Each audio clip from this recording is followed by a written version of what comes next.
আসসালামু আলাইকুম এভরিওয়ান, সবাই কেমন আছেন? আশা করছি সবাই ভালো আছেন। আলহামদুলিল্লাহ আমিও খুব ভালো আছি। কিন্তু এই যা ঠান্ডা পড়েছে তাতে কি আপনাদের ভাত খেতে ইচ্ছা করছে? আমার তো করছে না। যাই হোক, তাই আজকে আপনাদের জন্য নিয়ে এসেছি ডিম পরোটা রেসিপি। তো এখানে কি অর্ধেক আটা আর অর্ধেক ময়দা দিয়েছি। এবার ভালো করে এটাকে কুসুম গরম পানি দিয়ে মেখে নেব। ময়দার ডোটাকে রেডি করে ফেলবো। ব্যাস, এটাকে আধ ঘন্টার মতো আমি ঢাকা দিয়ে রেস্টে রেখেছিলাম। তারপরে এখান থেকে লেচি কেটে নিয়েছি একটা একটা করে।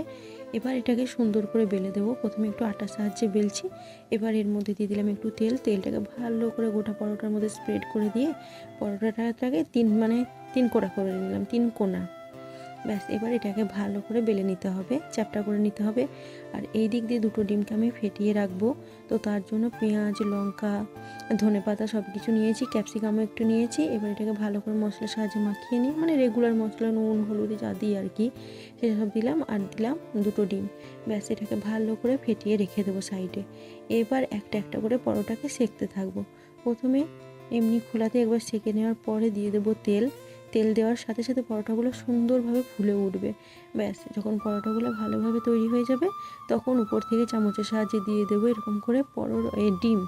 আপনারা চাইলে বড় থালার মধ্যে নিয়ে পরোটাটাকে চুবিয়ে নিতে পারেন, কিন্তু আমি ওই ঝামেলাতে আর গেলাম না, চামচে করে করেই দিয়ে দিচ্ছি।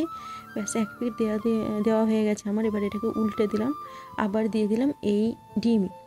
ব্যাস, এবার সুন্দর করে 2 পিঠ সেঁকে নিলে, কিন্তু এই কাজটা আপনারা একেবারে লো ফ্লেমে করবেন, নাহলে ডিম খুব তাড়াতাড়ি পুড়ে যাবে।